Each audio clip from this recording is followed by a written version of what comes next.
প্রতিদিনই এরকম মাশরুমের ওয়েস্ট বেরোতেই থাকে মাশরুম পরিষ্কার পরিচ্ছন্ন করার পর।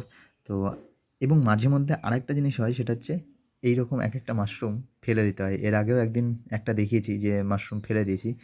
আজকের এই মাশরুমটাও ফেলে দিতে হবে। দেখুন এতটা বড়, এতটা কোয়ান্টিটি, এটা কতটা হবে একবার দেখি। ১০৬ গ্রাম এই মাশরুমটা আজকে ফেলে দিতে হবে। কারণ মানে এটা এতটাই গ্যাদগ্যাদে হয়ে গেছে। মানে কী হয় বলুন তো, এই মাশরুমের প্যাকেট যেগুলো থাকে সেগুলোর মানে নিচের দিক করে এগুলো হয়, যে যার জন্য এগুলোকে মাঝে মধ্যে দেখাও যায় না। তো এটা হয়তো কোনোভাবে আমাদের মিস হয়ে গেছে, এবং এটা আজকে যখন তুলছি দেখছি প্রচণ্ড রকমের হলুদ হয়ে গেছে। এটা অ্যাকচুয়ালি হয় হচ্ছে ওভার ম্যাচিওরড হয়ে গেলে।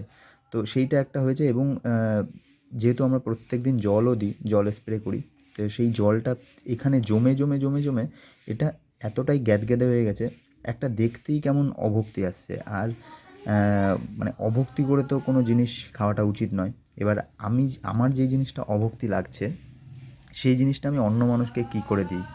সেই কারণে আমরা এরকম আমাদের মাঝে মধ্যে এরকম মাশরুম ফেলা যায়। তো আজকেও এই যে ১০৬ গ্রামের একটা মাশরুম ফেলা যাচ্ছে, আর এইদিকে ওয়েস্ট রয়েছে কিছুটা। তো এই হচ্ছে ব্যাপার।